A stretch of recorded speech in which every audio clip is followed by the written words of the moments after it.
Aujourd'hui, je teste quelque chose de nouveau au niveau de l'éclairage, donc c'est possible que ça soit mieux, mais c'est possible que ce soit beaucoup moins bien, enfin c'est possible que ce soit moins bien. Bon, on va voir, c'est parti. Pour ne plus avoir aucun doute, pour éliminer le doute, il faut prendre des petites actions qui sont sans importance.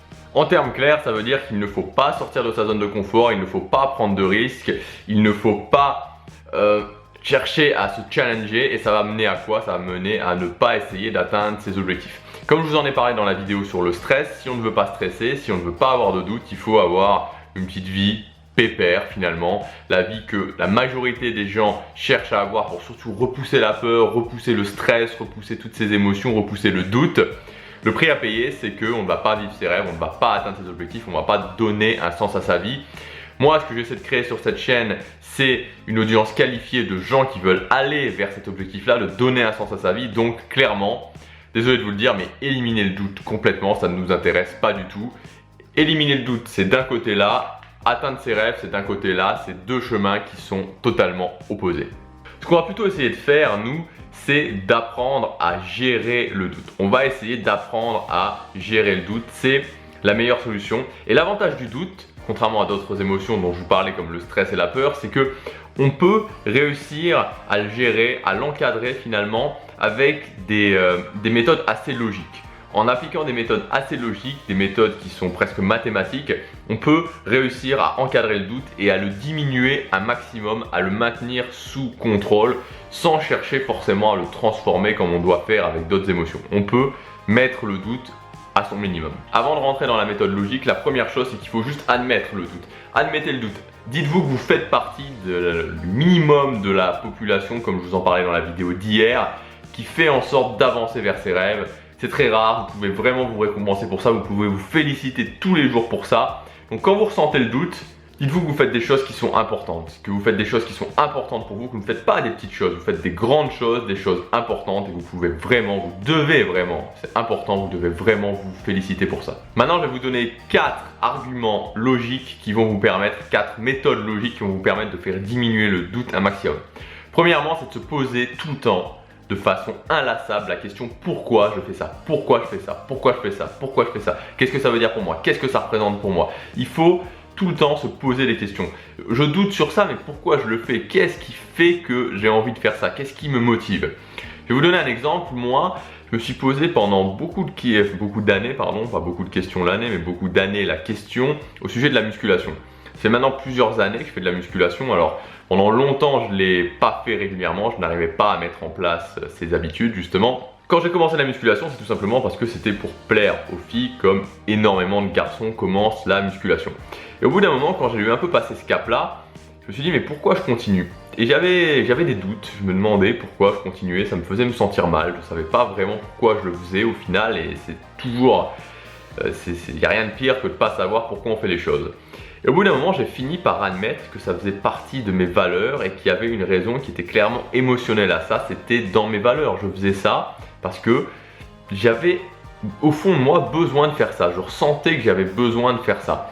Vous savez, il n'y a finalement pas tant d'émotions que les êtres humains, des émotions vraiment basiques que les êtres humains ont besoin de nourrir. Par exemple, la reconnaissance, par exemple, l'accomplissement. C'est ce type d'émotions qu'on a, qui sont vraiment des émotions basiques qu'on a besoin d'assouvir. Aujourd'hui, j'ai admis que je faisais de la musculation parce que ça nourrissait une valeur en moi, que c'était important pour moi. Et même si il n'y a pas forcément d'argumentation, je sens qu'il y a un pourquoi qui est fort en moi. Donc passez du temps à vous demander votre pourquoi et à trouver l'argument émotionnel souvent qui fait que vous faites les choses et qui fait que vous voulez faire les choses. Ensuite, découpez en étapes, découpez en petites étapes. On va se servir d'une chose qui est dans la nature même de l'élimination du doute, comme je vous disais, c'est le fait de faire des choses petites sans importance. Sauf que nous, on va faire des choses petites avec importance. Quand les gens n'ont pas de doute, c'est parce qu'ils font ces choses toutes petites qui n'ont aucune importance. Et nous, ce qu'on va faire, c'est qu'on va prendre un grand objectif, un objectif rêve, un objectif qui nous fait vraiment rêver. On va le découper en tout un tas de petites étapes, les plus petites possibles. Et vous allez faire ça au quotidien, que ce soit des habitudes ou que ce soit des actions ponctuelles.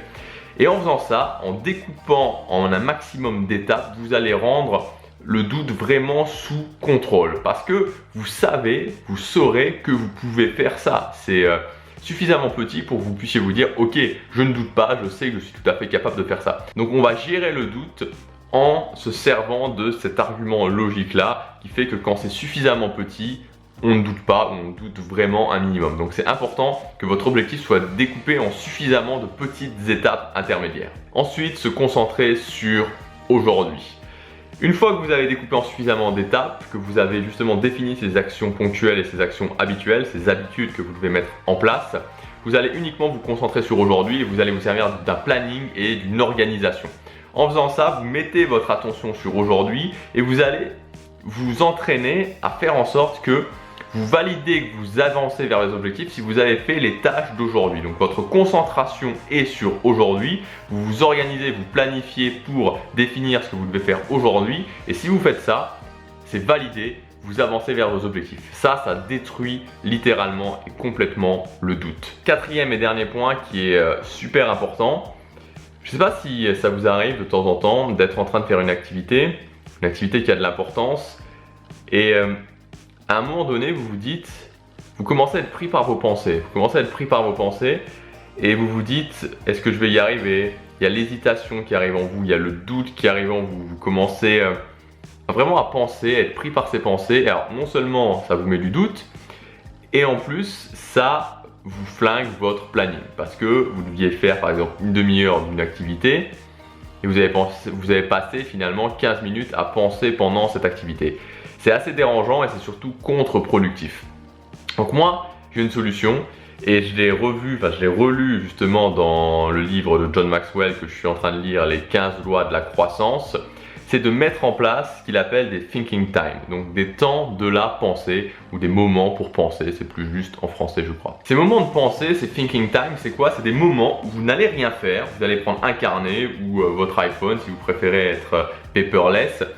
Et vous allez justement penser, vous allez penser à ce que vous allez faire, vous allez définir vos stratégies, vous allez vous organiser, vous allez planifier, vous allez vraiment faire le tri dans votre tête.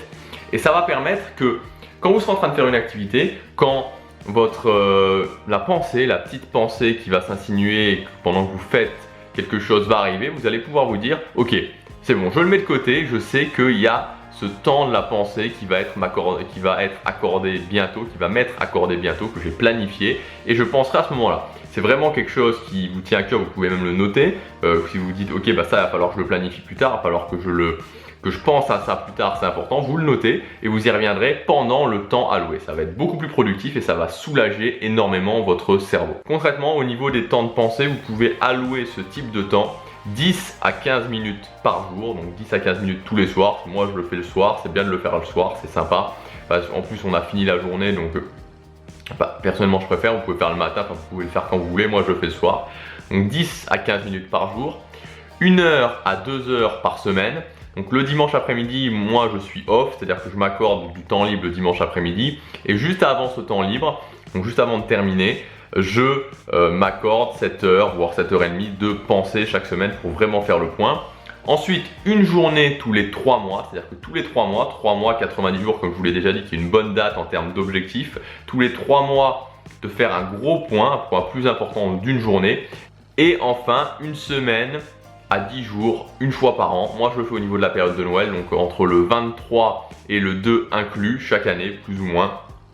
Je fais ça. Donc je sors complètement mon planning et je m'accorde du temps pour faire le bilan, pour penser, pour organiser. Ça me permet évidemment de maintenir le doute sous contrôle. Ces temps de la pensée, c'est vraiment quelque chose qui est extrêmement important. C'est vraiment extrêmement important.